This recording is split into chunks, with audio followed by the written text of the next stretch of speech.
Okay, greetings, fellow singularitarians and fellow philosophers, for my small little series, maybe not so small, where we want to read the book, The Singularity is Near from Ray Kurzweil, together.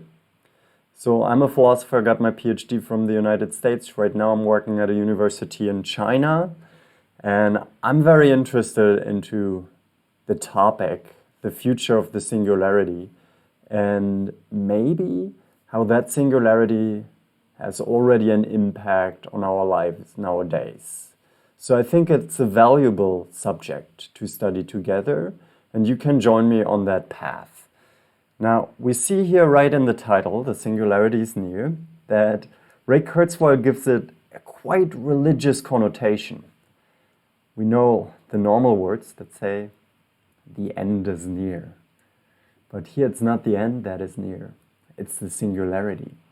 So what is the singularity?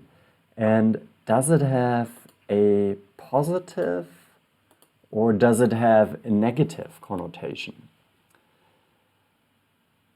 Generally spoken, the singularity is the idea that computers supersede human intelligence.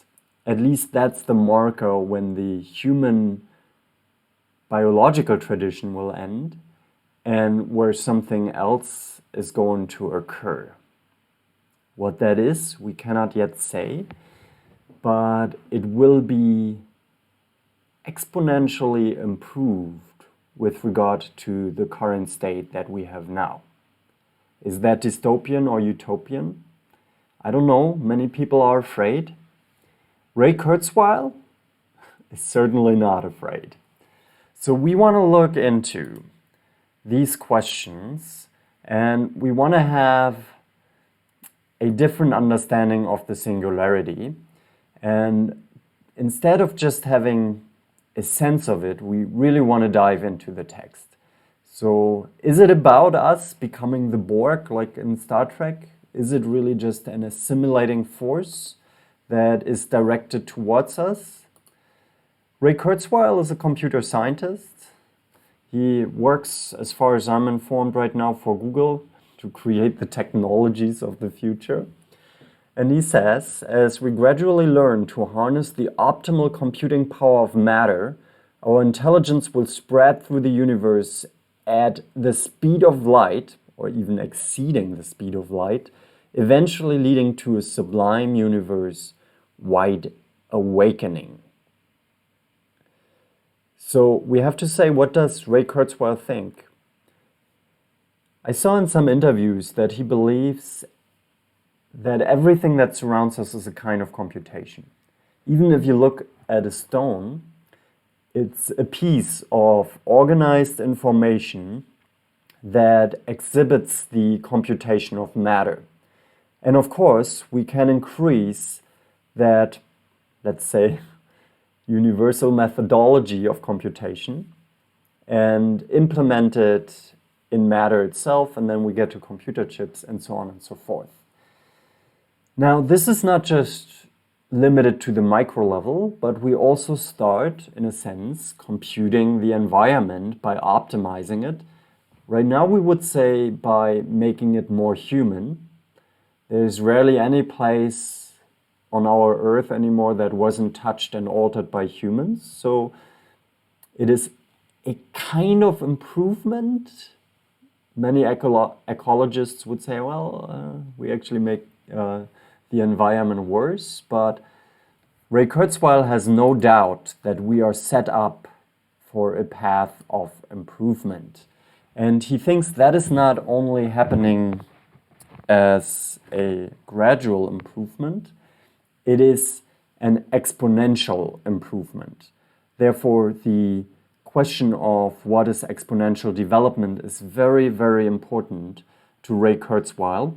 And he believes that we went through different epochs in this universe. As I understand him right now, and maybe I'm false on that, we are in the fourth epoch of the development. The first epoch of the universe, its creation, its origin, the forming of matter, the chemical reactions that occur right at the beginning. And then the second epoch is the occurrence of, I believe, life. I may be wrong on that. We have to look into the details on that. And maybe the third epoch is the arrival of intelligent life, animals, and so on and so forth, while the fourth epoch in which we are right now is the transition towards a technological understanding of the world where this intelligence significantly alters its environment. And this development, since the creation of the universe, can be regarded as an exponential curve, and we are getting faster and faster in that process. And of course, there are some critics that say, well, but in reality, exponential curves rather resemble S-curves. That means it rises a lot, but then suddenly it slows down, and so it looks like an S-curve. But Ray Kurzweil, as much as Cathie Woods, by the way, Cathie Woods, the famous ARK investor who invests in disruptive technologies and disruptive innovation, she also claims that one S-curve is feeding in another S-curve. And we will also see that in the book of Ray Kurzweil. There might be the benefit of dealing with these subjects that we may get a better sense for where we should invest. But that's maybe another question for another session. So the singularity is kind of a nerd topic still, because it's not very practical, it's not very artsy, right?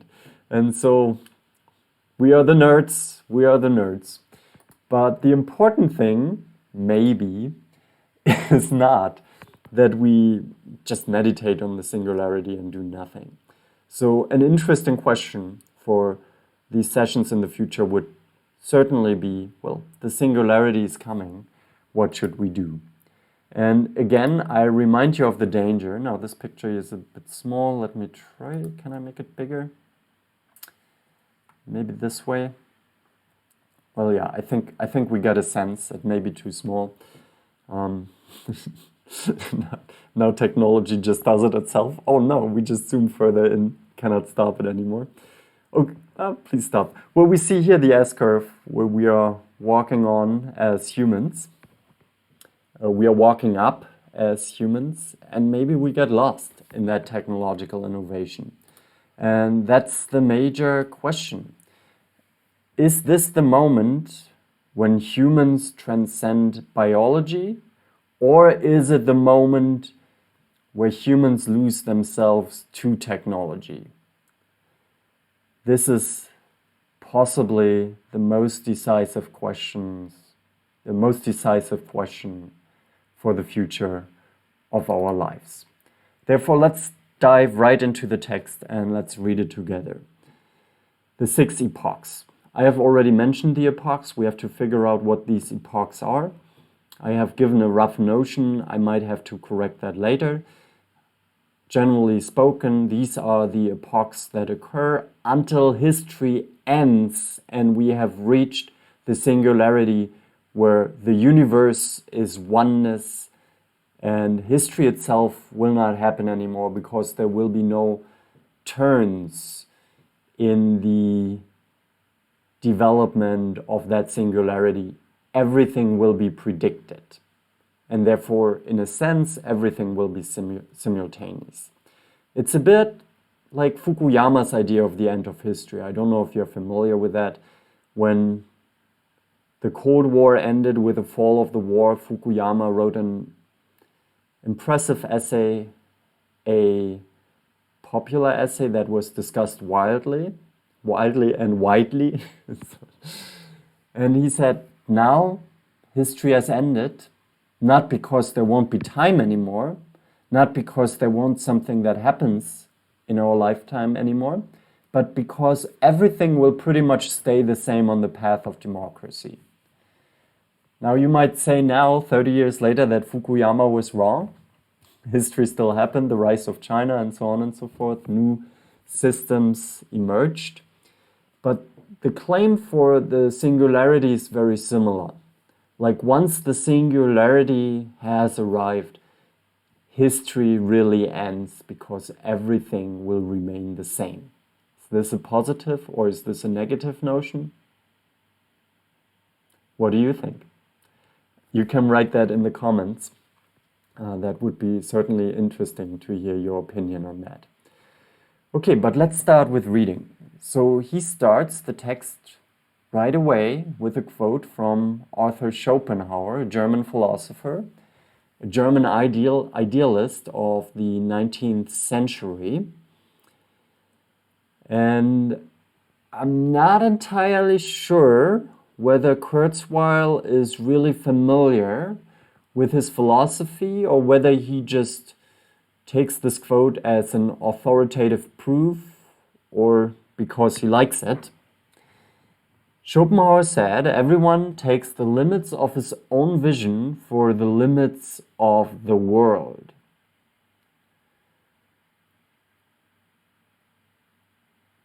And this is certainly a major question of the book. How much can we imagine, can we envision the future? How much can we know what will happen in the future with regard to the singularity? And how much can we predict it? Certainly, many people I've met, they say, no, computers will never be better than human beings. Which I find kind of naive. Now listen, I'm not saying that computers will be better than human beings. Ray Kurzweil claims that. I say he may have empirical evidence, but we don't know whether they will become soul-like substances. That's unclear. But I'm also not denying that that will happen.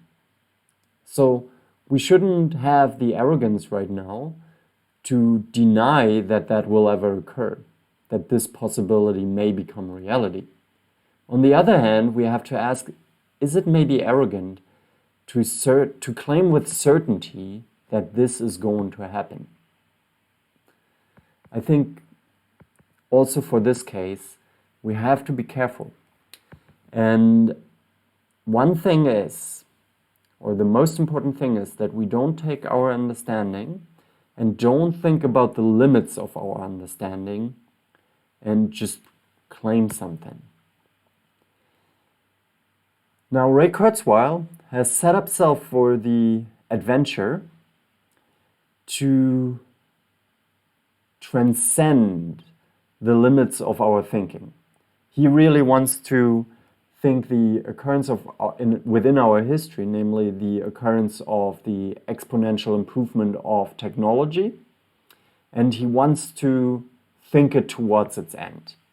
And I think this exercise of thinking beyond the limit of all limits is indeed something that relates him to the German idealist tradition and maybe also to Arthur Schopenhauer. The question, can we think beyond of who we are right now? Can we know what reality really is? And many of you may say, well, of course we know reality. What are you talking about? Like, let's just look outside. Like, you can touch it, you can face it, you can see it, you can feel it. But I say, even if we touch it, we always touch it with our human hand. We always touch it through a subjectively limiting physical body. We always think it with a subjectively limiting mind. And I'm not one of the people who say there is no reality, but I say somebody who claims that he knows reality as it really is. He makes a very bold claim, because I believe it's very hard to distinguish what in our mind is the pure impact of reality and what is the subjective distortion that we add to this problem. So that is what we had to figure out. And you may say, well, this is not an important subject for the text of Ray Kurzweil, but let's look into the text. He says here, I'm not sure when I first became aware of the singularity. Write the first sentence. It's interesting. Because in math, you might be aware when somebody had taught you 1 plus 1 equals 2. Maybe not. But maybe you are more aware about the fact when somebody first taught you calculus or statistical methods. You can remember the classes that you have taken on that. But Ray Kurzweil says, no, the singularity, I don't really know when it was first there in my life. I just don't see it that clearly. He says, I'd have to say it was a progressive awakening. Now, if that is not a religious connotation there, right? We are all the woke people living in the singularity. In the almost half century that I've immersed myself in computer and related technologies, I've sought to understand the meaning and purpose of the continual upheaval that I have witnessed at many levels. The continual upheaval. This is like the central word in this sentence. So he has witnessed a tremendous history of technological innovation, which to him occurred as this kind of upheaval. And this has to be taken into account. What does it mean? Are we going to disrupt our lives more and more and more? And where is this going to end? He writes further, gradually I've become aware of a transforming event looming in the first half of the 20th century. So it's there. It started in the first half of the 20th century. And what is that going to be? What is this event that is looming? Just as a black hole in space dramatically alters the pattern of matter and energy accelerating toward its event horizon, this impending singularity in our future is increasingly transforming every institution and aspect of human life, from sexuality to spirituality. And you see I underlined this sentence here. The important thing is that he compares the singularity to a black hole. Of course, in physics, it's quite traditional to call a black hole singularity, but we don't really know what is inside the black hole. We don't really know how it looks like, even though some astronomers have recently provided some pictures of what is going on around a black hole. We haven't really seen it itself. The only thing we have observed were the events that occurred around the black hole. Now, please forgive me if you're a physicist and say, no, we have really seen it. But to my knowledge, it seems that we rather observe whatever is around the thing that is inside a black hole. Is it a thing? Some people claim it's a collapsing star. Maybe they're right. Probably they're right. It has an incredible mass. It is so unified. It's just one thing inside. Yeah, okay. We can take that picture and now we apply that to the singularity. And see, the idea of Kurzweil is not that he provides an idea of the singularity, but he says it is like a black hole. We can see the objects that are gravitating towards the singularity. We can see how the objects around the singularity behave. And by that, we can assume what the singularity is inside. We can make some predictions what will happen in the future. And maybe we can even get ideas of what the singularity will be. And he claims that everything is accelerating toward that event horizon, the emergence of whatever this singularity is. And he claims too that this will be a completely life-altering, history, humanity-altering event. And it will not only impact us on our, let's say it with Heidegger, existential lives. So Heidegger always makes a distinction between existential and existential. Existential is everything that surrounds your life. You like, I don't know, you like to watch this TV show. You like to eat this particular food, but nothing of that, if it disappears, will have a tremendous impact on the existential burden as a human being that you are. It will not change the essence of who you are. Kurzweil claims that the singularity will not only change our surrounding, it will change everything who we are. Now look, I was born in the 80s in East Germany, a communist country. We had color TV, one of the main resources of my early childhood entertainment. And we didn't have the internet. And a lot since then has changed. When I was born, it was unimaginable that I would ever travel to the United States. It was so expensive. And if somebody had told my grandmother, she would just have said, "You're crazy." Now, I just travel to the US, to Taiwan, to China. I work in China. I did my PhD in the US. We just live so fast nowadays. And we live so fast, it was unimaginable 30 years ago. But did we change that much? Did my life become existentially that different? We're still looking for love. We still pursue happiness. We still seek for communities and try to find like-minded people. In that sense, I believe we haven't yet changed that much. But Kurzweil claims that's going to happen. And he says it will happen to our spirituality, will happen to whatever thing is inside of us that we perceive to be our identity, that we perceive as the thing that is exposed to these existential struggles. Interestingly, he also mentions sexuality. Sexuality is an interesting topic, as Foucault would say, because according to Foucault, we made sexuality as the main identifier of ourselves at our current moment in time. So we don't just perceive ourselves anymore as, let's say,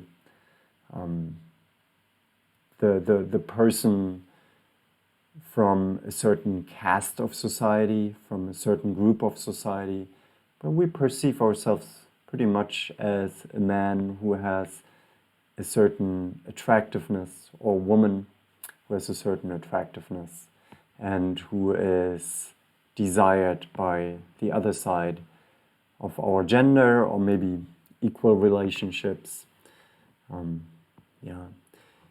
We also have more notions now that we define ourselves through whatever gender we are. There may be more genders than one. Gender may be just a way of how humans order their societies right now. It may disappear in the future, and some people claim that that is going to happen. So we also already see that people alter their body in tremendous ways. Women get ridiculously large breasts. Men get ridiculously pumped, all by the use of modern technology. And so what is going to happen in the future? Will our breasts become bigger and bigger? Will we become more and more muscular, have more and more perfect faces? Will we want maybe not just have only 2 arms, but 3 arms, 4 arms, 5 arms? It's not so ridiculous. I mean, think about people who tattoo their whole body and who want to transform their complete appearance. I'm not saying that that is bad. Who split their tongue, who try to modify their body, people implementing already technological elements into their body, like the whole medical improvement on prostheses. How do you say? I don't know how you say that, but you know what I mean, a prosthesis, right? So yeah, what would we want in the future? Will we transform into another object? Will we become a car, like we have seen in these 80s cartoons? Will we become mountains or maybe even planets? Will we place our spirituality into a matter-like object that is entirely different, into a virtual sphere? Will we induce our consciousness into a computer game, which we partially already do? So we might even change our sexuality to a tremendous degree where we don't perceive ourselves as these biological bodies anymore. Maybe we become God-like planets, like Mars, Jupiter, and Uranus. Let's go on. So if the singularity is like a black hole that we cannot see, he asks, what then is the singularity? And he gives us here a first definition. It's a future period during which the pace of technological change will be so rapid, its impact so deep that human life will be irreversibly transformed. Well, we have already discussed that. And he claims it will be neither utopian nor dystopian. This epoch will transform the concepts that we rely on to give meanings to our lives, from our business models to the cycle of human life, including death itself.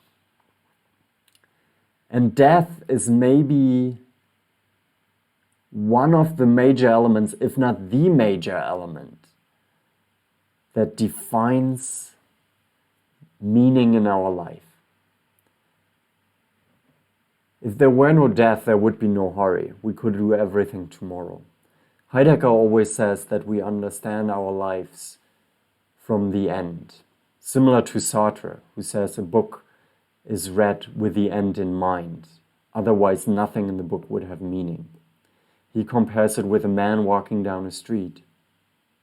In our lives, it may not mean something. In a book, we know that is the hero. He will go on an adventure. And at the end, this little story that he walked down the road had a more significant meaning. And we also try to perceive our lives from the end of it, namely from death. Some people say there will be paradise after this ultimate limit. Other people say there will be nothing. So better live your life now to the fullest. But here, Kurzweil says, no, even death itself will transform. Understanding the singularity will alter our perspective on the significance of our past and the ramifications of our future. Let's skip the next sentence and let's just come to this last sentence for now. I regard someone who understands the singularity and who has reflected on its implications for his or her own life as a singularitarian. Yes, singularitarians. And maybe it's easier, maybe we should say singularians. That's who we want to become. I don't know if I want to become a singularitarian. I'm not sure yet whether it's a utopian, dystopian notion or whether it is either of these. I don't know. But singularitarians, they don't know necessarily what the singularity is.